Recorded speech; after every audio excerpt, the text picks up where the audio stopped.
E aí, o que pode se falar para o torcedor do Grêmio num momento como esse, Maurício, CCD? O problema maior nesse momento, Eduardo, é que você não consegue isolar o jogo.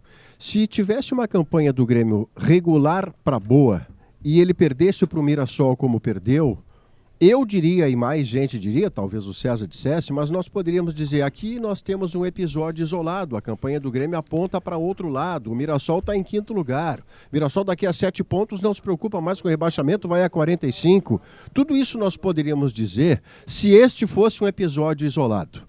Mas, doutor Eduardo Gabardo, não é. Esta derrota se soma ao empate com o Ceará e à derrota para o Sport Recife. E esses 3 jogos em sequência acabam fazendo com que o Grêmio tenha 1 ponto em 9 contra 2 adversários da zona metade para baixo da tabela, Ceará e Sport Recife, e a derrota para o Mirassol, que está bem alto na tabela. Então não dá para isolar. Há contexto novo com o Arthur, com o Noriega, há uma perspectiva de melhora sim, porque tem mais qualidade agregada, vai voltar o Marcos Rocha, vai entrar o Carlos Vinícius com uma esperança de gol que o Braithwaite absolutamente não entrega, mas na vida real, tirando tudo que a gente pode projetar para frente, o Grêmio está a 3 pontos do Z4 e voltou a perder ponto dentro da sua casa. Mais do que perder ponto, voltou a ser derrotado na arena.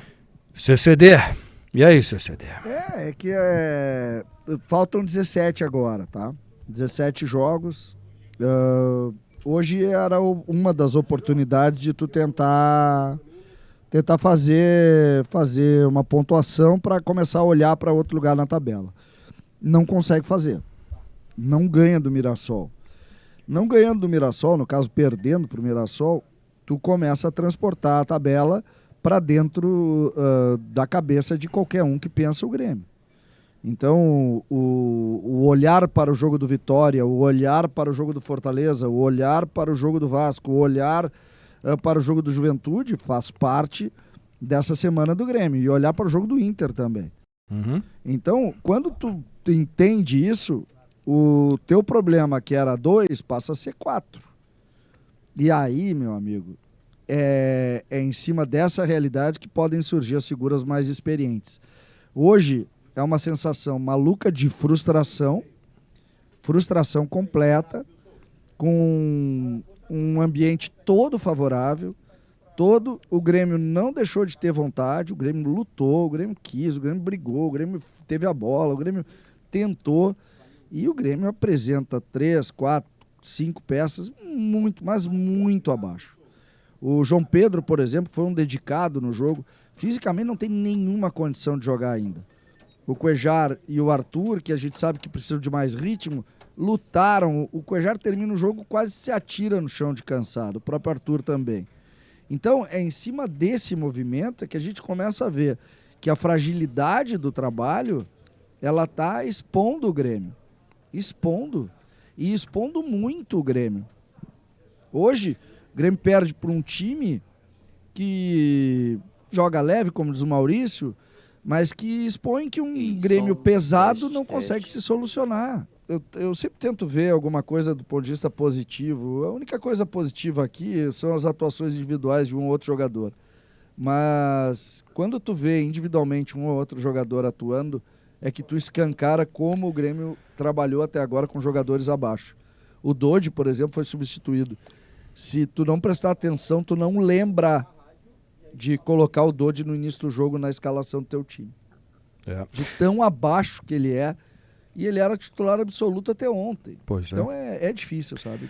O César, daqui a pouco vamos falar sobre o que se apresenta como possibilidade aí para a semana. Vem um Grenal pela frente. O que o Mano pode fazer de diferente, né? Tem Carlos Vinícius, o William. Será que o William já tem que ser colocado direto no time? O Vinícius, o William, para responder a sua pergunta, que talvez fosse retórica, mas só para usar uma figura da urgência do Grêmio, Eduardo. O William, com distensão grau 3, é titular no Grenal. Porque ele tem um sopro de esperança, de algo novo, que o Cristaldo do hoje não deu o suficiente, que o Braithwaite definitivamente não é capaz de dar, mas o William pode, e o Carlos Vinícius, que prefere ser chamado de Vinícius, então é assim que eu vou chamá-lo, o Vinícius de comandante de ataque pode dar também. O William, Carlos Vinícius... Os três jogam, tá? Os três jogam. O Marcos Rocha... Tá. E o João Pedro, preciso dizer, tá? A gente falou da parte física dele, mas ele tá voltando de uma lesão, não jogava desde maio. Foi um dedicado no jogo hoje, mas muito abaixo fisicamente. Aí tu tem Marcos Rocha joga, o Grêmio pra mim tá escalado pro Grenal com a lesão do Bright White e a questão envolvendo o Kahneman, que tomou o terceiro cartão amarelo. Volpe, Marcos Rocha, Noriega, Wagner Leonardo, Marlon, Arthur Cuejar, William, Dodi, que jogou pouco, Carlos Vinícius Carlos Vinícius e o Ponta. E o Ponta eu acho que joga o Kik. O Kik, pela experiência. Eu acho que joga... Não, e o Kik pra tu ter o lado esquerdo com ele e o lado direito aqui com o Dodi, que foi o que ele tentou fazer, e o William por dentro jogando com o Carlos Vinícius. É isso. Se o Bright White pudesse, a gente estava dando ainda a ideia do Bright White ser um jogador atuando ao lado de um centroavante. Mas eu confesso para vocês, eu não consigo entender como que o Grêmio fez esses movimentos aí em cima do Bright White, sabe? De renovação de contrato? Não tem cabimento, gente. Pelo amor de Deus. 2 milhões por mês, ou perto disso. Ele joga, ele é um bom jogador, tudo, mas, olha, não tem cabimento. O trabalho do departamento de futebol do Grêmio que construiu esse grupo aqui é um troço que tem que ser estudado. Tem que ser estudado. Sabe aquela história, vamos decifrar bem o que aconteceu aqui para nunca mais repetir. O Grêmio agora está liberando, por exemplo, alguns profissionais do CDD. Eu estou achando que não passou por eles. Não passou por eles. Porque se passou por eles, já tinham que ter ido embora. Agora, como pode... Hoje o Bright White, no primeiro tempo, eu e o Maurício, a gente estava vendo o jogo aqui, ele estava aqui do nosso lado, aqui, a cabine fica mais à direita da Casa Mata. Ele não ganhou nenhuma jogada. Ele não deu nenhuma opção. Aí entra o André Henrique, em 3 minutos ele tem 2 conclusões, ruins é verdade, mas de vitória pessoal contra o adversário. Aí, eu não estou falando de craque, eu não estou falando de solução, não, eu estou falando de vitória física.